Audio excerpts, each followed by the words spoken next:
Hey everybody, it's Elgin here. We're talking a little bit about Elgin, eXp Realty, the Elgin and Paul Walker team. And we are going to talk a little bit about what we see going on in the marketplace right now because the market is shifting. Now, I've been talking about this for, I don't know, maybe 2 months now. And I'm starting to hear people listen because I'm starting to see other realtors and some economists, et cetera, blah, blah, blah, yah, now beginning to actually honestly look at the data and do what I call the eye test. The eye test meaning that if you're in the field, you're in the game, you got your ear to the ground, your eyes are wide open, it doesn't take a whole lot of analytics, stats, et cetera, to see, feel, and understand that the market is going through a change. It's going through a shift. Now, there's a couple of important things to remember about this.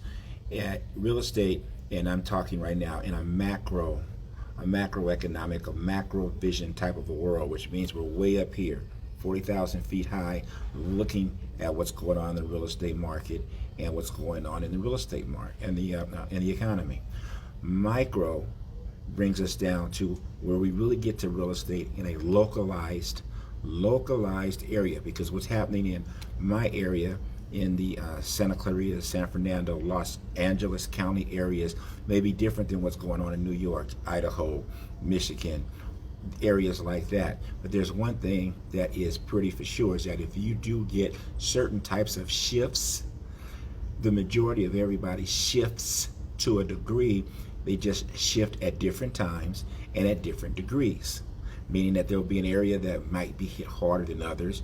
I know that in the previous times that we've had quote-unquote recessions and or the real estate market has been hit hard, the California and Southern California have been hit later in the recession and going in than some of the other areas.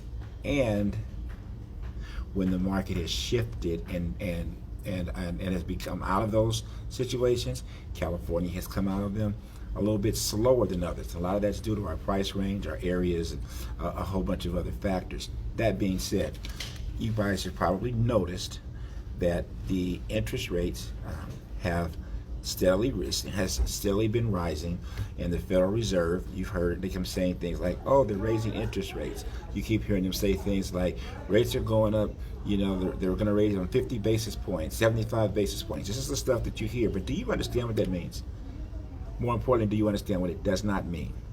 See, the Federal Reserve raising 50 points, 75 points, that has absolutely nothing to do directly with what you and I, the consumer, is going to pay. What that affects is it affects how much money, how easy the money will be that the businesses, the larger institutions, are able to get money from the government. That's what that means. So what then happens is that those institutions raise rates, do things like that, from your credit cards to your cars, to the interest rates for mortgages. They rise up accordingly. But now let me tell you what happens that a lot of people are not missing the boat on, or are missing the boat on, and that is this. Let's say today, when I'm which is a Tuesday, and I'm doing this video, and the Federal Reserve comes out and says, hey, we're going to go 50 basis points. We're going to go 50 basis points, and everybody freaks out, and interest rates for you and I all of a sudden go up 0.5% or 1%, whatever the case may be. Then you give it another 2 or 3 days, things calm down a little bit, and believe it or not, the actual interest rate that you and I get normally will backtrack a little bit. It was just a couple of weeks ago, the rates had went all the way up to about, that I saw, had gone up to about 5.5%, 5.25%. And after the announcements and all that crap was over with, the rates later on that same week, back down under 5%, back down to 4.5-ish, 4.25%, whatever it was, backed off. But you didn't hear that in the news, you don't hear that in the media. These are what the effective rates were at that particular time. So during the volatility of this market, you're going to see that. Here's the other thing you're going to see. You're going to see, and we're starting to see it already, is that the real estate prices may not necessarily begin to make a dramatic reduction or a reduction at all immediately. But what will happen is things will slow. And that's really what the Fed is trying to do. They're trying to slow down certain parts of the market to quote unquote fight inflation. the feds are saying they'll do these types of things, and that will make a big difference on whether or not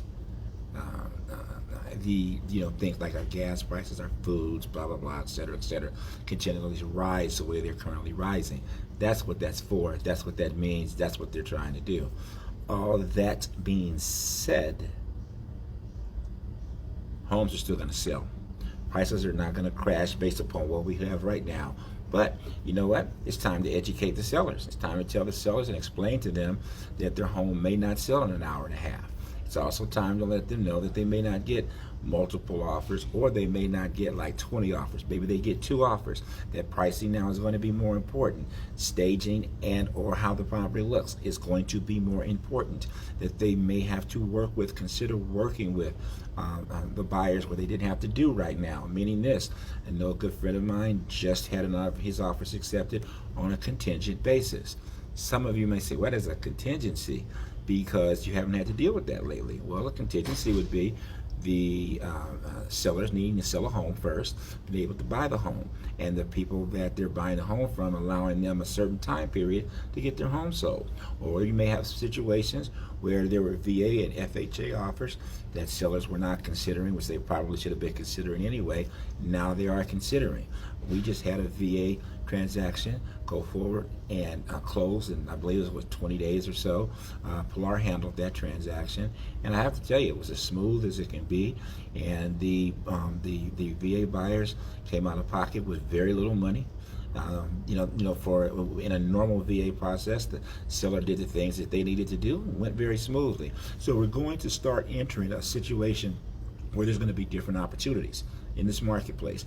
Don't forget the fact that there are still people out there working with forbearances and things like that are going to have to sell. So we're going to have all of these things coming into the marketplace, which will probably provide us a little bit healthier real estate market where there'll be opportunities for buyers. The market is absolutely, quote unquote, as we speak right now, crashing based upon these events in the areas that we work. So the sellers will still also have great opportunity to sell at a good price with a good buyer, great value for their home, and be able to move to their next step as well. Okay, that's our update as of right now. Remember, no matter what you're going through in life, it's just a temporary condition because things do change. But guess what, peeps? It truly is a great life. God bless. Elgin and Pilar, Walker Team, eXp Realty, we're here for you. Take care.